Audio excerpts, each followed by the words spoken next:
and YouTube channels. But if you're wondering what session you are, we plopped it right on screen. We're talking about getting started with processing Delta tables using AWS Glue, Athena, and Redshift. But like I said, we're going to take a couple minutes just to get our YouTube channels and our LinkedIn channels set up. So in the interim, by all means, if you have questions, please use the Q&A.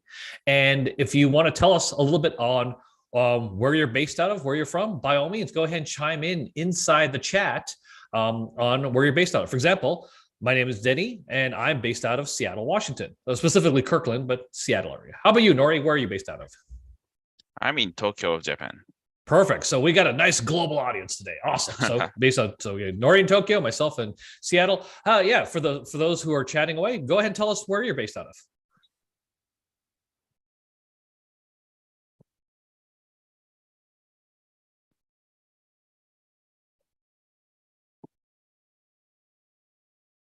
Excellent. We've got Stephen based out of Wicklow, I think, Ireland. So that's really cool. All right. And Alexandria, Egypt. Now that's pretty cool. Oh man, I like that. Okay, let's see. Sorry, we've got the LinkedIn.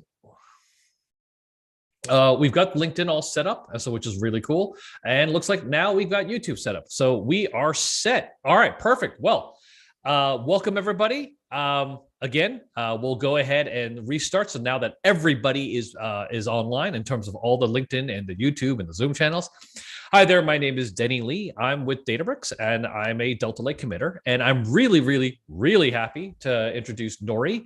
He's from AWS. He's going to introduce himself a little bit, but he's going to be talking today about getting started with processing Delta tables with AWS Glue, Athena, and Redshift. Before we dive into those particulars, I did want to do a little housekeeping. So if you do have questions, for those of you who have dialed in using Zoom, just use the Q&A. Okay. For those of you who are doing LinkedIn, by all means, go ahead and put your chat or your questions in the LinkedIn. And the same for the folks who are actually on YouTube. I'll chime in the background. I'm going to mute myself when Nori goes ahead and speaks. So I'll do my best to answer various questions. But by the same token, here's how we're going to go. Here, we'll make sure that to answer the questions live once Nori has done the main section. So without further ado, let me just go shift over to Nori. Go on to introduce yourself and dive into our today's session, please. Sure. Hello, everyone. I'm super excited to talk about data lake on AWS using Glue, Athena, and Redshift in this session. I'm Nori, Principal Big Data Architect on the AWS Glue team. I am responsible for building software artifacts that help customers to build data lakes on AWS Cloud. Recently, I have published a book about AWS Glue. For today's webinar, we will be giving away a few copies of this book to 3 of the lucky winners. If you are interested, please tweet about your learnings from this session and share your experience, and then tag me in the tweet so that we can reach out to you and give away the free copy of the ebooks after this event.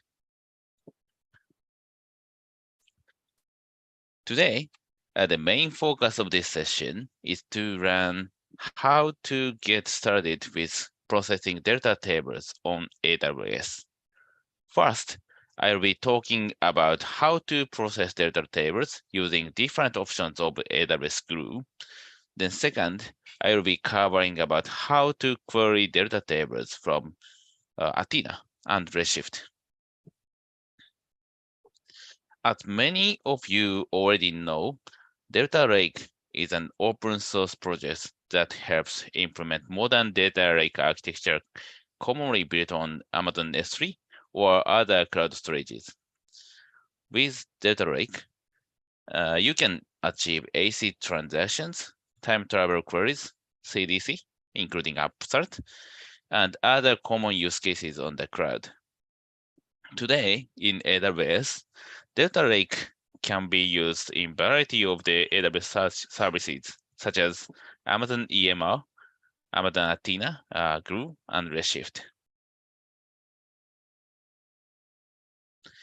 AWS Glue is a serverless data integration service on AWS. It gives you scalable data integration engine, unified data governance, ability to connect to various data stores, and so on. With AWS Glue, you can easily integrate data across multiple data stores and transform and enrich data and make it queryable from different analytics and ML applications. Why AWS Glue is good for data lake? Here's 5 pillars. First, AWS Glue make data preparation and data integration simpler, faster, and cheaper. Second, AWS Glue provides a powerful serverless data integration capability for all enterprises using the AWS ecosystem. Third, both AWS Glue jobs and crawlers support Delta Lake. And then Lake Formation, AWS Lake Formation, the service for centralized access control, which also supports Delta Lake tables. I guess some of you are familiar with coding. Some may prefer visual user interface rather than coding. In the area of data engineering, it is very common to have people with different skill set.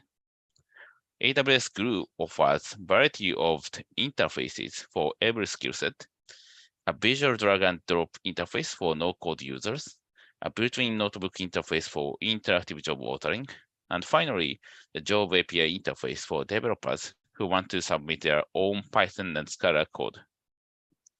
Regardless of the interface used to author your job, you can get the benefit of the massively scalable Glue engine. In today's session, I will focus on these first two, Visual ETL and built-in notebook using Delta Lake. Visual ETL is this screenshot is one of the Visual ETL example. This represents flow diagram that is designed for large-scale data movement and transformation processes. It automatically produces Apache Spark code. So even if the customers don't have a Spark skill set, without the learning curve of this Spark technologies, you can author Spark jobs. This is very good for simple use cases, such as the data movement, data transformations, and so on. For data scientists, it is very common to use Jupyter Notebook-like interface to make trials and errors on your data, then develop and test your data integration script. This Glue Studio Notebook is a built-in notebooks for interactively exploring data, then develop the Apache Spark job. It allows you work with AWS Glue faster by giving immediate feedback and letting you test your code. This is ideal for developers who know Apache Spark and or Python and Scala. So, or when you want to have some complex ETL code, this is very good. Now, let's move on. Let's get into details about how to process data tables on AWS Glue. Currently, there are 3 options to bring Delta Lake library into AWS Glue Job platform. This time, I will use the Marketplace connector since it is the easiest option. If you want to bring specific version of Delta Lake library, then you can choose the other 2 options. Here's the first demo. In this demo, I will use Glue Studio Notebook. It gives you the serverless Jupyter Notebook experience with ephemeral Glue Spark cluster. Okay, let's move on. This is the console of Glue Studio, AWS Glue Studio. Okay, let me start the demo. Okay, now I'll create a new Jupyter Notebook job from the existing IPython notebook file. This is available in the public GitHub repository. Then I will be giving some name for job name, then setting the IAM role. When I provided this information, then Glue Studio will try to spin up the serverless managed Jupyter Notebook interface. So it's loading now, or it will be spun up within several seconds. After that, I will be explaining about how to how the notebook experience with AWS Glue and Data Lake look like. Okay, now the notebook is ready. So I will make the small changes to make it available for Data Lake Marketplace connector. Then run it. Then the options are configured for this notebook session. Now, let me give some bucket name I have. This time I am using Sydney region. So I am passing my bucket name that is located in Sydney region. And once I run this cell, then internally it is spinning up the ephemeral glue cluster. While waiting for that, I will be explaining about what we are doing on this notebook. The first, I will be creating 5 sample records using Spark data frame API. Then create a data lake table or using this sample record. So it will have only 5 records in this data table. Then after that, I'll be demonstrating to read from data table, then do some basic operations like insert, update, and upsert. That's pretty much everything for this notebook demo. And in the upsert phase, I will use merge command for that. Now the ephemeral cluster is already set up, so I'm running some cleanup phase for this. Then all set.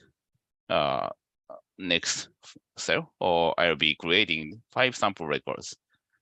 This table shows the fictional or product inventory that has the product name, product price, and category. Okay.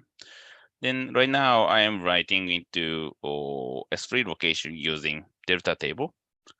So once this cell has been completed, then the delta files, I mean Packet files with the transaction log and metadata will be located on your Amazon S3 bucket. Okay, it will take some time. Then after that,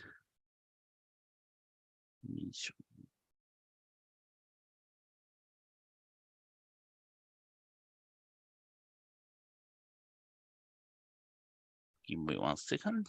No problem. Take your time. And by the way, for folks that are actually having problems posting comments on LinkedIn, we noticed that there's a problem there. Please go ahead and I'm going to repost on LinkedIn under my personal account for you to chime into the Delta user Slack. And if you can just ask your questions in events, and or you can also join us directly through the Zoom link. So I'm actually, you know what? I'm going to do that. Well, Nori, while you go ahead and take care of that, I'm going to go ahead and send out the Zoom link so you can ask ask questions directly there. Okay, thanks. Thanks. Okay, let me resume the demo. Now the data is already written into S3, and the data table is visible in the catalog. Now let me read from data table. Yep, 5 records are shown up in the table. So in this Spark SQL, you can see the content of the table. This is the basic operation. Now I will be trying to insert the new record, like product ID 6. The product name is pen. Then after that, I will show the table. You can see the new record, or product ID 6 is there. Okay, next, or let me update the record, like the product ID 7. Then the product ID 7, the price has been changed. The next one is pretty much very important. it simulates upsert operations on data lake. One record will be inserted newly. One record will be updated. For upsert, I'm using merge query on data table. Then after this query finished, then you can see one new record for product ID 8 and one existing record product ID 1. The price has been changed successfully. As you can see, you can run any of the Spark SQL, PySpark, and the data lake native with Python API on this notebook. So you can take advantage of Glue ecosystem to bring various data sources to data lake or something like that.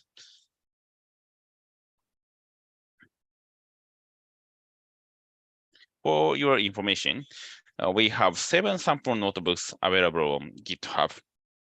You can easily use any of the samples to understand how it works and simulate this demo. 3 notebooks out of 7 notebooks are related to Delta Lake. Okay. In this demo, I have demonstrated how the notebook experience looks like. In the next live demo, I'll be explaining how the Glue Studio Visual Editor experience looks like. Let me show my screen. This one. Can you see my screen? Maybe it's Yep. Well, right now you're showing the Glue page, so that's the one you want to show, right? Okay, that's perfect. Right. Then you're good. That's right. So this is the AWS Glue console, and from now on, I am demonstrating the Glue Studio experience. So let me open Glue Studio. Glue Studio is a visual user interface for Glue job authoring, and to use Delta Lake, as I explained first, you will need to subscribe the marketplace connector that is designed for Delta Lake. The Delta Lake marketplace connector is located here. So if you view this product, then you will see the wizard to subscribe this connector. Once you finish this wizard, then you will have the you will be able to use the Delta Lake on Glue Studio. Let me go back.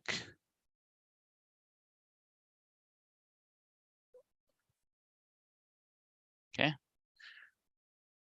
By the way, as you can see, there are so many connectors. So if you want to bring some data from somewhere to Delta Lake, you can use this. If you want to move some data on Delta Lake to other place, you can also use this system.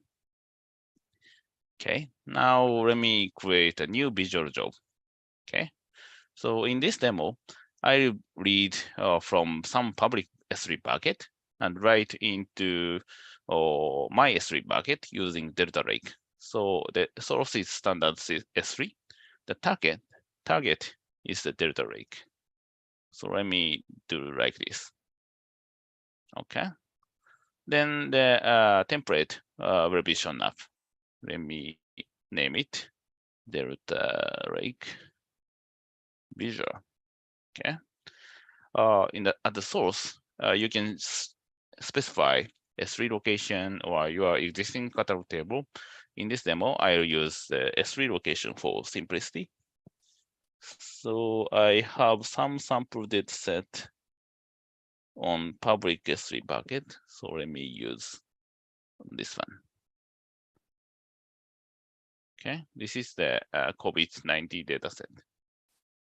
Okay, apply mapping is very simple or transformation that will map your columns into the different names or different types or whatever.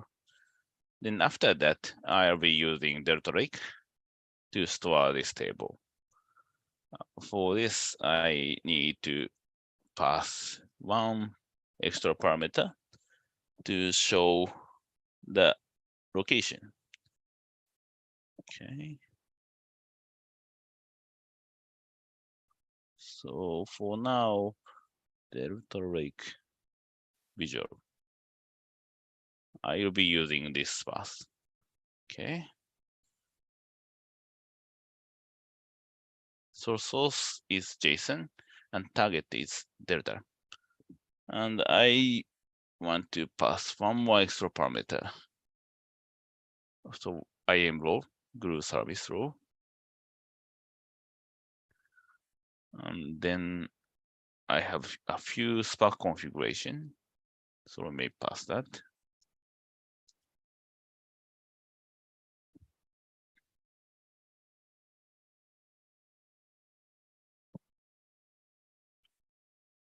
Okay.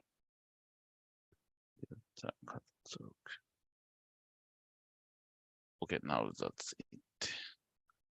Okay, now I save this job. Then let me run this.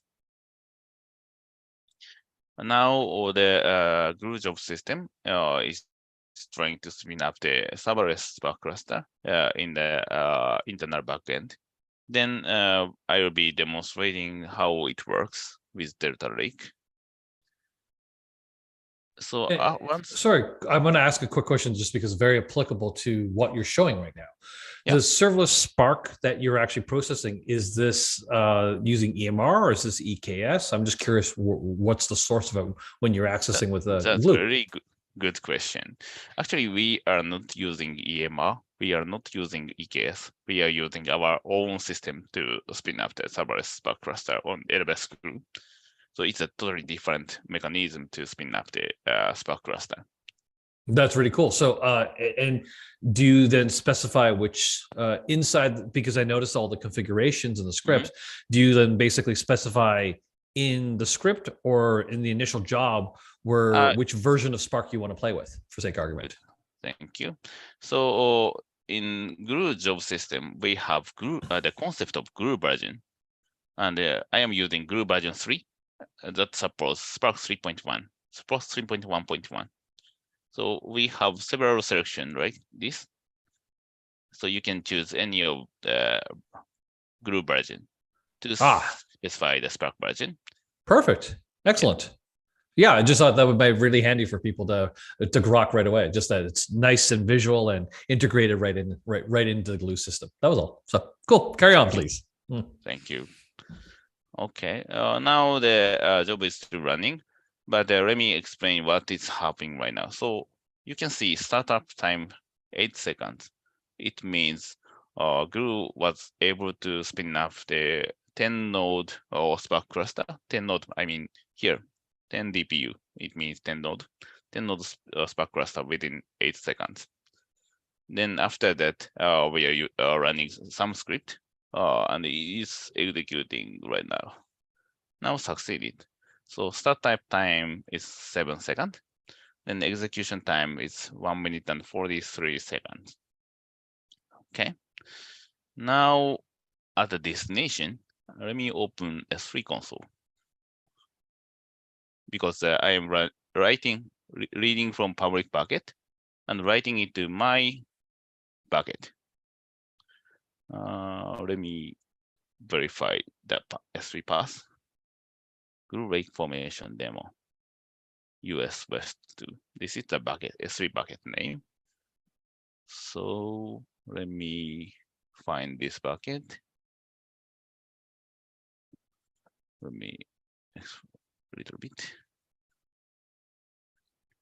Then Delta Lake Visual demo. Now you are seeing these raw files located on S3.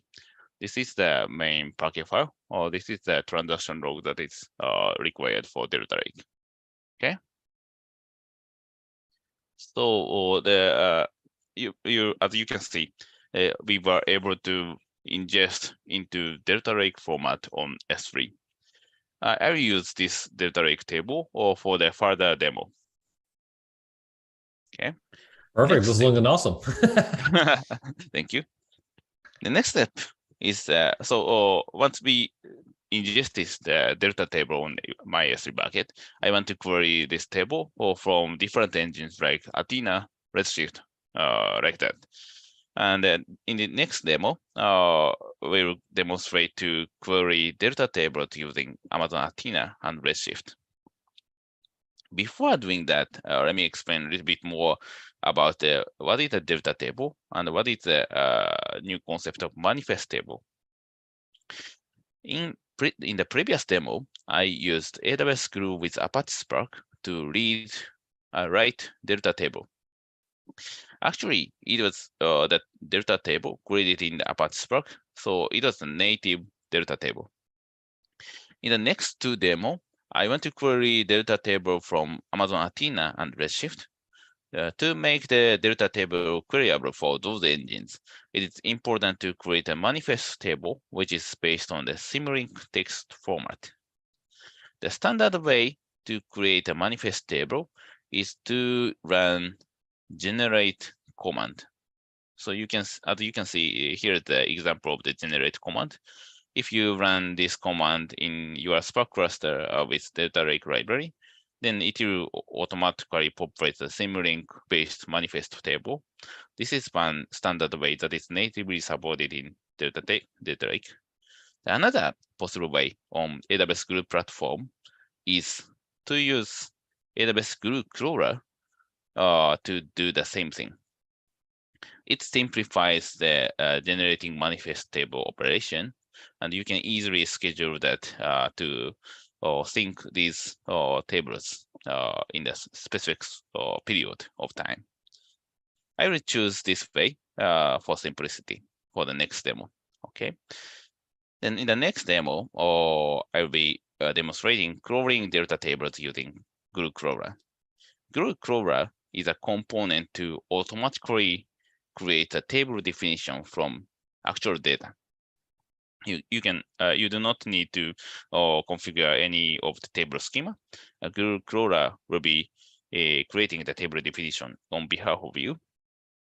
For Delta Rig, it also has the extra capability to auto-generate Simulink-based manifest file. So the manifest file enables Athena and Redshift Spectrum to query the delta table.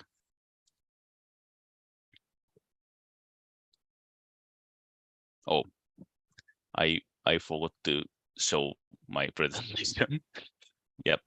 Oh, no worries. Yeah, I was Maybe just no about worries. to ask you if you could go. If you could go, let's go show that part again, because actually we got a lot of questions both on linked on the Q&A and also on the LinkedIn. Actually, exactly about how does Glue work with the delta tables and the crawler. So yes, please go ahead and showcase that, please. Sorry for that. No. I missed that myself. I was actually answering questions, so I missed the video myself. So my apologies.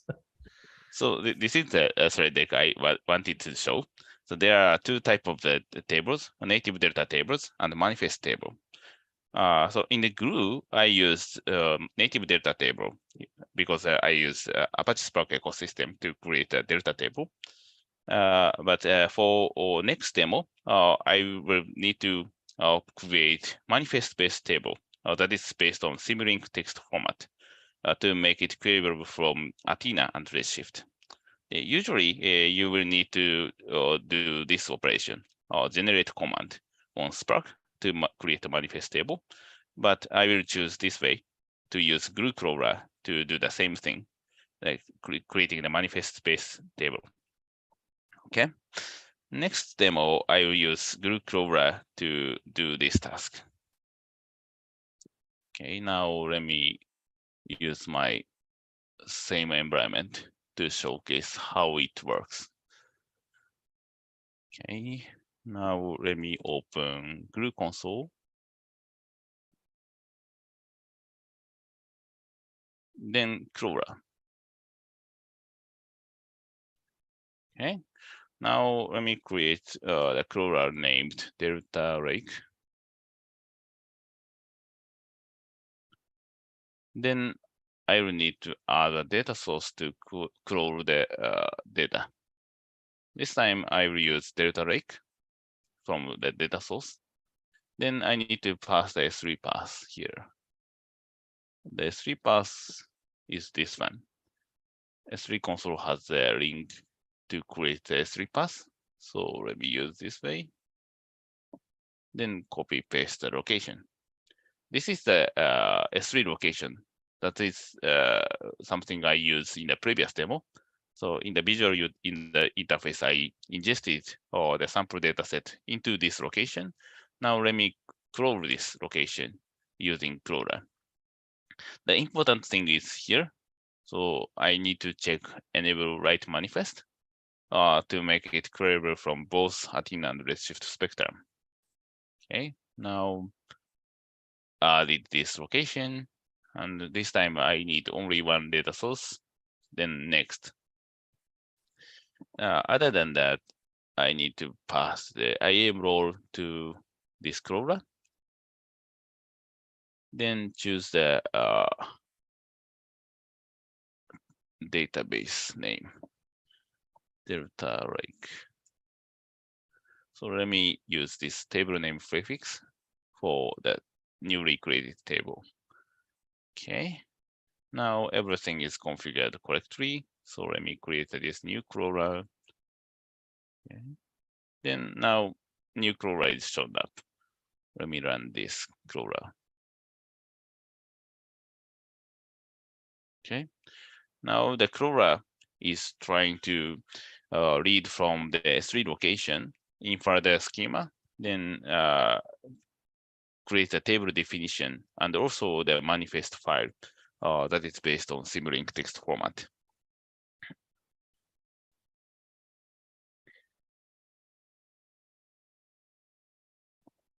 By the way, some of you have already used AWS Glue in the past, maybe, but we recently updated the entire console experience. So maybe you are seeing the brand new console experience.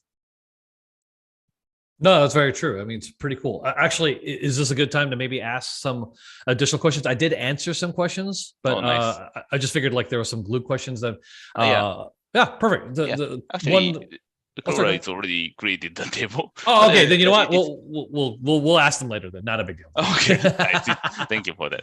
So the newly created table is here. So I will answer the questions later. Okay. So let me open the database to show what table we created.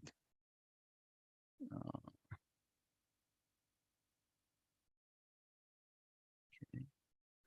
This is the database view. The new table is this one. So data lake table. So this is the current timestamp, right? Then we created a new table definition. So in this table definition, the order schema is automatically created based on the data. And if I go to this location,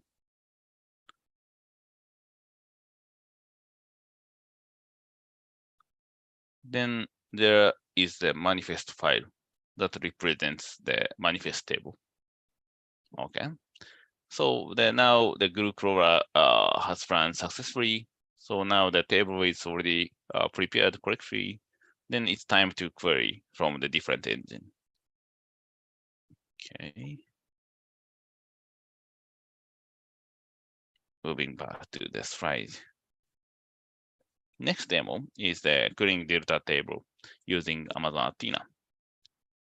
Let me moving back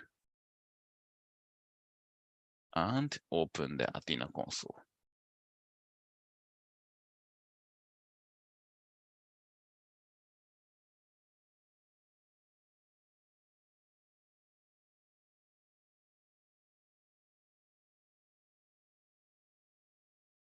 Athena console.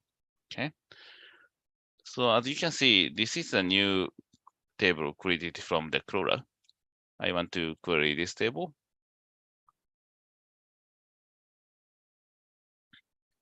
And you can see the table content here. So this is very quick demo, but as you can see, the Athena was able to query the delta table that is based on Simulink text format created by Glue crawler. This is the sample record coming from the public S3 bucket. Okay. As you can see, this is queryable from Amazon Athena, but the same table is queryable from Amazon Redshift. So you can choose any of these query engine based on your requirement. So what I am doing next is to use Redshift.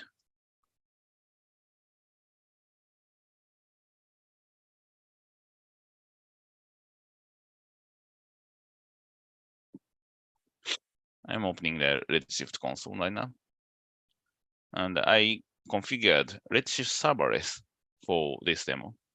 Redshift serverless will allow you to run ad hoc query on the serverless ephemeral cluster on Redshift. Here we have query editor version 2. So this is connecting to the Redshift serverless cluster. Okay. Then here you are seeing the same database that is located on Glue data catalog. Then you will see the new. Let me refresh.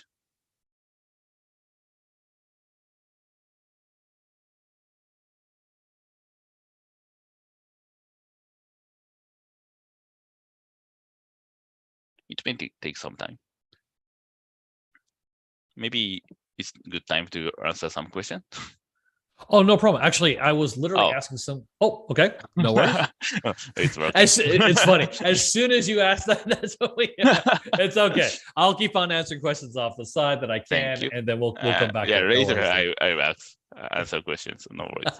So this is the table we created from Crawler. Let me run this query. As you can see, the same result is shown up in the Redshift console too. So, but based on the requirement, you can choose any of Amazon Athena, Amazon Redshift, and any other engines as well. Yep, this is pretty much everything I prepared for today's demo. So as you can run from this demo, you can easily create a table definition from Glue Crawler, then use Amazon Redshift, Amazon Athena to query the Delta table. Awesome. Nori, this is great. I love the fact that you're showing how easy it is to use Glue with Athena and Redshift to go ahead and work with Delta tables. We got a bunch of questions. I'm actually going to, even though I answered some of those questions, I'm actually going to go back to it. But I did want to ask the audience that if you do have questions, please chime into LinkedIn, Zoom, Q&A, or YouTube. I'm actually going to be looking at all three. So you're probably wondering why I'm zooming back and forth. It's because I got two monitors to go look at all the questions. But I'm going to start with some of the ones that people have already asked, just to provide a little context for everybody. Okay. Sure. And oh, by the way, I know you're in the Q&A section, but I did think you had two additional slides, one on reInvent and one on the book. Why don't you go show those while I set that up? Okay. So let me add two more threads. So today's demo is based on the past blog post that is authored by me and other co-authors. So if you are interested, you can go and visit these blog posts and check out any of them to try the same instruction in your account. And we have reInvent, that is the largest event in AWS that is coming soon. In the AWS reInvent, that happens at the end of this month. I have two sessions there. So if you are interested, or if you are coming, then please come to my session and let's talk there. Yeah, that's the two slides I have. No problem. That's perfect. Okay. All right. So let me start by asking some of the questions that that came through. Okay. Let's think. Oh, right. For example, one of the questions that actually had to do with Glue in the crawlers is that basically is there a crawler running in the background to collect the info in the Delta tables? What you demoed basically was it running. So I presume that you can basically have this continue running as their data is being loaded into the Delta table. It's not that big of a deal, I'm presuming. That's good question. So Glora can be run by a manual operation or a schedule or event-driven basis.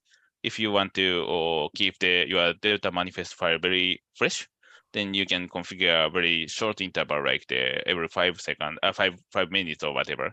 If you want to run the Glora for all the operations you have, then you can configure S3 event with the Glora so that you can reflect all the changes to the table definition.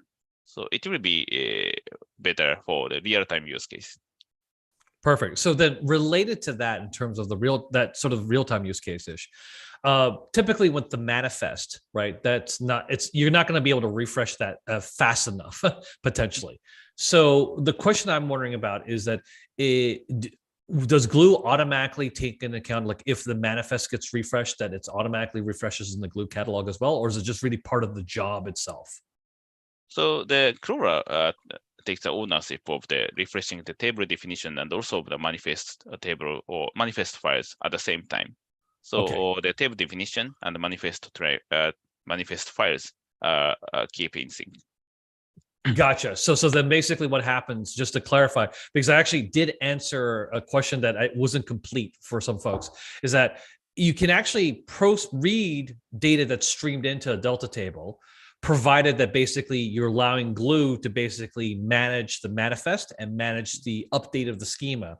So that way, when you're querying the data through Glue, right, it is the one that defines what the schema is. Is that a correct assertion? Yes. That's right.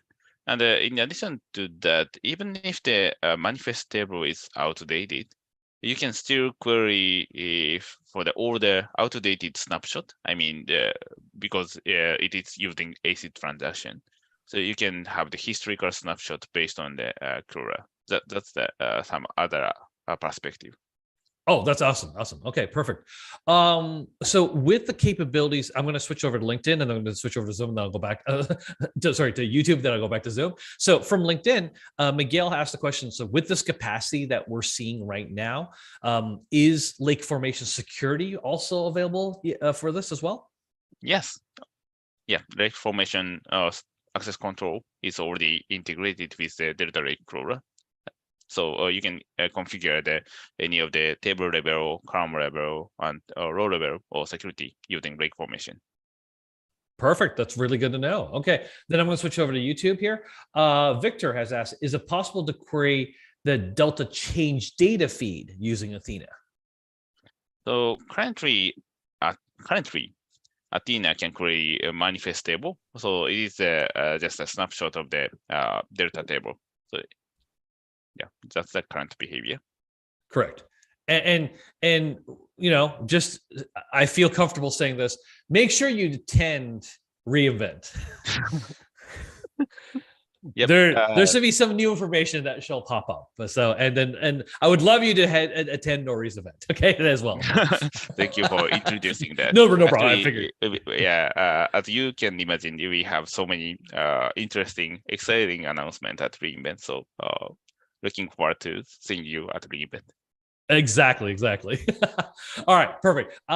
There is another question from Sandeep. From this one's back to the our Zoom here. So he had originally asked, is the visual ETL able to generate optimized code, optimized Spark code? And I'm just curious, like, is that something that the Glue Studio takes care of as well, or is this more like you're sort of responsible for going and doing that yourself? Yeah, so Glue Studio Visual User Interface will automatically create a Apache Spark code. So let me show you how it works. Perfect, that's great. Let me go back to Glue Studio. Okay. This is the console I have used for the demo. And this one is a new table created in the demo.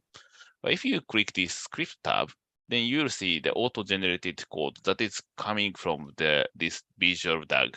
So if you write this Visual DAG, then Glue Studio will populate this script automatically. If you change this tag, like for example, adding new transformation or making changes to the parameter or whatever, then the script will be automatically updated based on your changes in the console. Cool. All right. I think you definitely answered that question. Another question is if you're using, since you're using an S3 bucket here, can you actually use a Kafka topic as a source as well when you're using Glue Studio? Yes. Good, very good question. Thank you for asking that. So let me open my Firefox. So if you see this console, you can choose any of Kafka, Kinesis. These are the supported streaming source for the Glue Studio.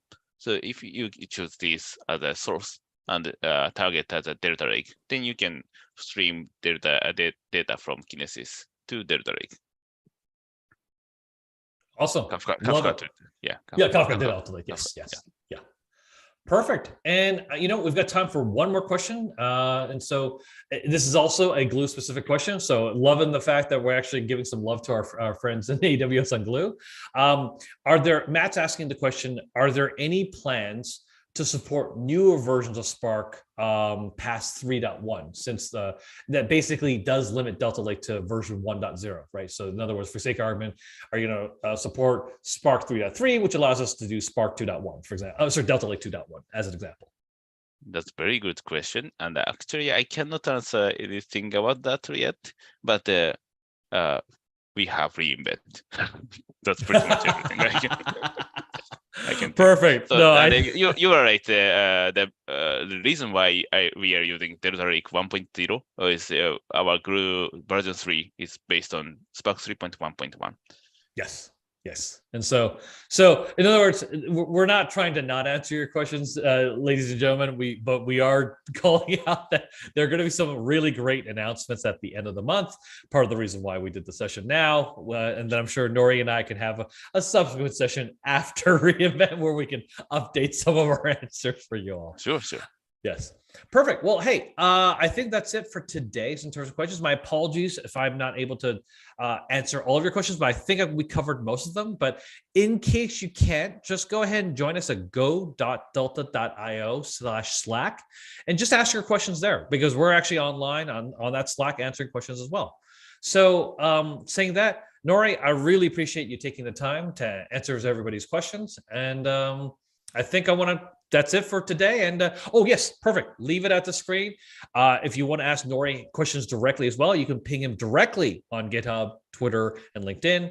But like I said, you can also join us at go.delta.io Slack if you want to just ask a bunch of Delta Lake questions. But hopefully you guys enjoyed this awesome session showcasing Glue, Athena, and Redshift with Delta Lake. And with that, Nori, thank you very much.